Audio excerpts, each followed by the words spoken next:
Palestra. O núcleo do homem. Por Neville Goddard. 17 de novembro de 1967. O último capítulo do poema de William Blake, Jerusalém, a ilustração 77, é dirigido aos cristãos. Nele ele diz: os demônios são religiões falsas.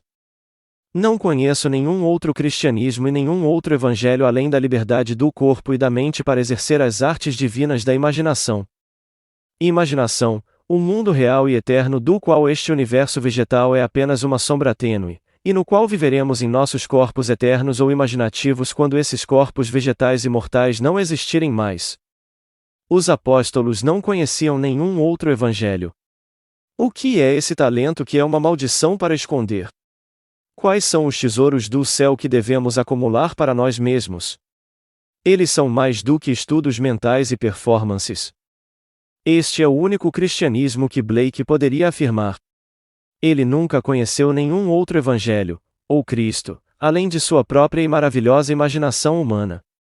Se você aceitar sua imaginação humana como Cristo e praticar a arte divina de imaginar, chamada arrependimento, Cristo se levantará em você e você experimentará as Escrituras.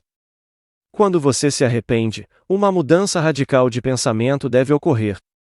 Se a vida for ruim e você praticar essa arte divina de imaginar, você pensará que a vida é boa. A imaginação pode ver, tocar, ouvir, saborear e sentir coisas diferentes das que seus sentidos estão experimentando agora. Se você persistir em reconhecer o que seus sentidos internos estão lhe dizendo, até que esteja persuadido de sua realidade, você verá suas evidências. Então você saberá por experiência quem Cristo realmente é. Imaginação é o único Cristo Blake que já ouviu falar. Os apóstolos não conheciam nenhuma outra, e qualquer outra crença era uma religião falsa que Blake chamava de diabo. Quando você acredita em alguém de fora, você o coloca em conflito com o segundo mandamento. Você fez uma imagem esculpida, mas você foi dito para: não faças nenhuma imagem esculpida para mim. E quando você pensa que alguém além de você é Cristo, sua religião é falsa e você tem um demônio. Agora, deixe-me compartilhar esta experiência perfeitamente maravilhosa com você. Um amigo escreve: no escritório, fui confrontado com um problema, então, acreditando que a imaginação cria a realidade, peguei duas palavras que seriam escritas por uma determinada pessoa se o problema fosse resolvido, e as formei na minha imaginação. Durante o dia, no entanto, essas palavras se reorganizavam em um pensamento negativo e eu tinha que corrigi-las vez após vez. Naquela noite adormeci vendo essas palavras, e em meu sonho elas mais uma vez se reorganizaram para indicar a continuidade do problema. Enquanto eu tentava corrigi-los, um braço vestido de branco apareceu e escreveu as duas palavras com a caligrafia idêntica de quem escreveria o roteiro, se fosse verdade. Vendo isso, adormeci profundamente quando acordei, lembrando da experiência, movia-me pelo dia como um sonâmbulo. Naquela noite, ao me deitar, ao pensar nessas palavras, senti uma energia crescer dentro de mim tão feroz que não pude voltar ao estado de dúvida. Tomei esse sentimento como uma resposta maravilhosa e abandonei todo o desejo de rever as palavras mais uma vez. Não sei se o evento aconteceu ou não, mas sei que acontecerá, pois a imaginação cria a realidade. A imaginação humana, enterrada em tudo, é Cristo Jesus, e não há outra. Cristo deve despertar em você, e quando ele o fizer, você, individualmente, experimentará Cristo. Todos sofrem. Você pode viver em um estado saudável e não conhecer o sofrimento físico, mas sofrerá com a perda de um amigo. O versículo mais curto nas Escrituras: e Jesus chorou. Aqui está Deus derramando uma lágrima. Quando alguém sai de sua vida e você não pode mais tocá-lo fisicamente, você sofre em sua imaginação, portanto Cristo sofre. Como Blake, não conheço nenhum outro cristianismo ou outro evangelho. Se você acredita em qualquer outra, você tem uma religião falsa que é o diabo. Agora deixe-me compartilhar outra experiência do meu amigo. Ele disse: eu me encontrei no Oriente Próximo, em uma comunidade primitiva, mas comercial e intelectual, de seu tempo. Eu estava lá com o único propósito de ouvir você falar para a multidão de uma loja de grãos. querendo ouvir cada palavra que você disse, até mesmo os comentários involuntários casuais. Pedi aos aldeões que citassem qualquer coisa que já tivessem ouvido você dizer. Pareceu-me levar semanas para ouvir você e os relatórios dos aldeões. Então meus pais terrenos vieram, preocupados com minha morada, e eu fiquei completamente indiferente a eles. Mas quando meu pai sentou em um saco de grãos e ouviu você, percebi que ele também estava começando a entender. Então eu encontrei você em uma rua lateral. Você estava vestindo uma longa túnica branca. Ao lhe contar minhas experiências, senti grande alegria quando você me garantiu que eu tinha feito todas elas. Ele viu corretamente. Agora deixe-me mostrar-lhe onde ele está nas Escrituras. No livro de Lucas, Jesus, aos 12 anos, foi levado à Páscoa em Jerusalém. Agora, 12 é a idade da puberdade, quando um homem pode criar.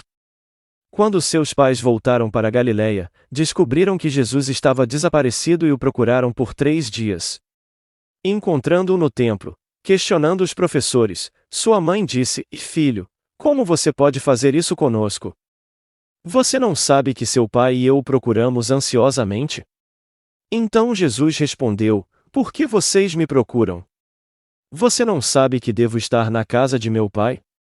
A versão King James traduz esta frase como a sobre os negócios de meu pai, mas a pergunta feita implica espaço ou localização. Se Jesus está sendo procurado, deve ser em algum lugar, então a versão padrão revisada o traduz como um lugar, chamando-o de a casa de meu pai. Mas não descarte a versão King James, pois eu vim para fazer a vontade daquele que me enviou, que é realizar sua obra. Falando de algo totalmente diferente agora, Jesus ignorou qualquer parentesco físico e disse: E devo cuidar dos negócios de meu pai. Então é dito, eles não entenderam a palavra que ele lhes falou. Meu amigo chegou ao fim de sua jornada. Ele não evocou essa experiência, apenas aconteceu. E quando as Escrituras se desdobram de dentro, não podem ser negadas. Estamos aqui para cumprir as Escrituras, a palavra de Deus, não para construir monumentos para nós mesmos ou ter livros escritos sobre nós, pois o que não está registrado nas Escrituras é inexistente. No Espírito, eu lhe disse que ele estava fazendo o papel de Cristo aos 12 anos.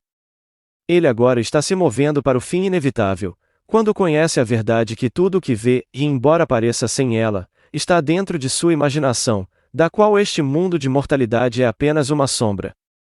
Esta manhã acordei cedo demais para me levantar, então permaneci na cama e acabei caindo em um certo estado de sono onde estava com minha esposa, meus irmãos, amigos e muitos de vocês. Enquanto estava lá, eu lhe disse que era um sonho, e que se eu acordasse eu desapareceria e você deixaria de ser para mim. Então acordei e, no que me dizia a respeito, você tinha ido embora e eu tinha desaparecido de sua vista. Neste momento meu corpo está em outro lugar. Se eu acordasse agora, desapareceria de sua vista e despertaria ali. E se eu despertasse da maior profundidade onde estou falando agora, também desapareceria lá. Você vê, todo o vasto mundo é o homem empurrado para fora, pois não há nada além de Deus, que é sua própria maravilhosa imaginação humana. Aceite minha palavra e teste a si mesmo. Pegue uma frase como meu amigo fez, ou uma foto que implique a realização do seu desejo. Segure-o no olho da sua mente. Não conte a ninguém, mas convença-se de sua verdade e caia em um sono profundo.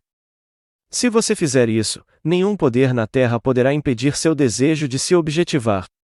Agora, Amós nos diz: E enviarei uma fome sobre o homem. Não será fome de pão nem sede de água, mas de ouvir a palavra de Deus. Quando esta fome vem, é tão intensa que nada o satisfará senão uma experiência de Deus. E quando nada mais entra em sua mente, você chegou ao fim da estrada. É-nos dito, ele leu no livro a lei de Deus com interpretação, de modo que os que a ouviram entenderam a leitura. Na superfície a Bíblia é um livro fechado, lido com os olhos velados. Mas quando alguém vem cujos olhos foram abertos pela experiência das Escrituras, ele compartilha o significado mais profundo do livro e interpreta sua leitura a partir da revelação. No livro de João, a pergunta é feita: como este homem recebeu tal aprendizado se ele não estudou? A Escritura não pode ser discernida intelectualmente. É entendido apenas através da revelação. Somente quando o drama de Jesus Cristo se desenrolou dentro de mim, compreendi o mistério cristão. Agora, com Blake, sei por experiência que a imaginação humana é Cristo, o Pai de toda a vida. O homem está sempre procurando a causa dos fenômenos da vida, chamados a Deus no Antigo Testamento e a Pai no Novo. Mas o homem só encontrará sua causa no final de sua jornada, quando Davi o revelar como o único Deus. Dizem que Jesus abriu os olhos dos cegos, mas quem são eles? Eles não são aqueles que não podem ver a verdade das Escrituras? Se eu lhe disser que sua imaginação humana é Deus, o Pai de toda a vida, e se você não acreditar em mim a ponto de testar sua imaginação, você é o cego. Mas se você tentar, seus olhos serão abertos para a causa de toda a vida. Meu amigo me viu ensinando em uma casa de grãos, semeando meu grão, a palavra de Deus, em 4 tipos diferentes de solo. Alguns caíram na movimentada estrada da vida, alguns entre rochas, outros, entre espinhos, bem como o solo que havia sido preparado para recebê-lo. Embora meu amigo tenha viajado meio mundo para me encontrar e ver seu pai terreno começando a entender, seu interesse agora é encontrar seu pai celestial como sua imaginação humana. Ele agora está colocando sua imaginação à prova e provando isso além da medida. Ele sabe que a cada momento deve plantar e colher, plantar e colher. Ele me conjurou, de si mesmo, como um professor em quem confia. Embora eu esteja diante de você como outro, se não estiver em você, esse drama não seria a verdade. Se tudo no meu mundo está em mim, então tudo no seu mundo está em você. E se estou em seu mundo, então estou em você. Todo sonho é egocêntrico. Quando ele me viu na casa de grãos, ele estava olhando para uma projeção de si mesmo. Tudo está saindo de Cristo, o âmago do seu ser. Meu amigo me puxou para fora de si para dizer que ele está no final de sua jornada. Ele e eu não somos 2, mas 1. Eu estou em você e você está em mim, mútuo no amor divino. Embora pareça haver muitos de nós, cada um imaginando, a palavra Elohim é uma unidade composta de um feito de outros, portanto, estou em todos e todos estão em mim. Todos cumprirão as Escrituras, pois a vida não está terminada até que isso aconteça. Nenhum homem virá do espaço sideral, ou de algum ventre sagrado, e salvá-lo. Cristo vem a você de dentro de você, porque é lá que ele está sepultado. Seu corpo é seu sepulcro, do qual ele se ergue e se desdobra. E somente quando isso acontecer você saberá a verdade e será libertado. Agora, ou você acredita em mim e usa sua imaginação, conscientemente, ou não. Se você não agir agora, eventualmente o fará, pois ninguém estará perdido. Se você morrer esta noite, sua crença não será transformada, mas você será restaurado à vida em um mundo tão real quanto este. Você conhecerá as mesmas limitações que conhece aqui. Você vai sofrer, ser enganado, trair e ser traído, até que você acredite a ponto de agir. Então as Escrituras se desdobrarão dentro de você, e você sairá desta era da morte para entrar na era da vida, controlando sua própria imaginação humana maravilhosa. Meu amigo acreditou tanto nas 2 palavras que ouviu ao adormecer, que as carregou em um sonho e viu a mão escrevê-las em caligrafia. É isso que peço a todos. Você se enviou ao mundo com um propósito e não retornará até que tenha realizado o trabalho que veio fazer. A morte não termina a obra que Deus começou em você, pois o mundo não termina no ponto em que seus sentidos deixam de registrá-lo. Você pode não mais ouvir, tocar ou ver aquele que você ama, mas quando você deixa este corpo, você é instantaneamente restaurado a um que é tão sólido e real quanto o que você usa agora. Você terá cerca de 20 anos, em um ambiente mais adequado ao trabalho ainda a ser feito em você. Enquanto estiver lá, você ouvirá essas palavras e ainda poderá recusá-las, mas Deus não se deixa escarnecer, Ele tentará de novo e de novo até que você os ouça com entendimento. Então você começará a viver pela palavra de Deus e despertará para descobrir que você é Ele. Que você é aquele de quem se fala nas Escrituras, e todas as promessas de Deus encontram seu sim em você. As promessas feitas a Abraão, Davi e os profetas são cumpridas em Cristo, pois sua imaginação é sua esperança de glória. Ele me deu a conhecer o mistério de sua vontade, de acordo com o propósito que ele estabeleceu em Cristo como um plano para a plenitude dos tempos, para unir todas as coisas no céu e na terra. Tudo é trazido de volta e redimido em você, e no final somos todos um. O Cristo cósmico não é alguém que nasceu há 2000 anos, mas um padrão de salvação que está enterrado em cada criança nascida de mulher. Sua história é apresentada nas Escrituras como um padrão a seguir espiritualmente. Meu amigo foi levado em espírito para o outro lado do mundo, não para ouvir uma pessoa chamada Neville, mas para ouvir o Pai dentro dele.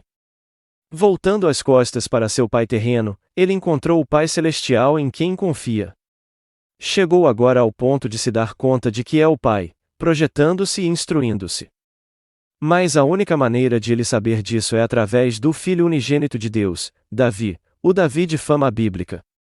Quando Davi estava diante de mim, não havia incerteza quanto ao relacionamento. Eu sabia que ele era meu filho e ele sabia que eu era seu pai. Você pode estar incerto quanto a alguém com quem você cruza na rua, mas quando David está diante de você, não há incerteza alguma. Você conhecerá Davi, seu filho que se perdeu porque adormeceu para sonhar o sonho da vida. Ele estava morto e está vivo novamente. Davi nunca perdeu uma batalha, porque o Senhor estava com ele. E quando toda a vida terminar e você estiver no final da jornada, Davi, um homem segundo o seu coração que faz toda a sua vontade, aparecerá e o chamará de pai. Então você deixará este mundo, não mais para ser restaurado à vida, pois você estará ciente de ser sua força vivificante. As Escrituras devem ser experimentadas para serem compreendidas.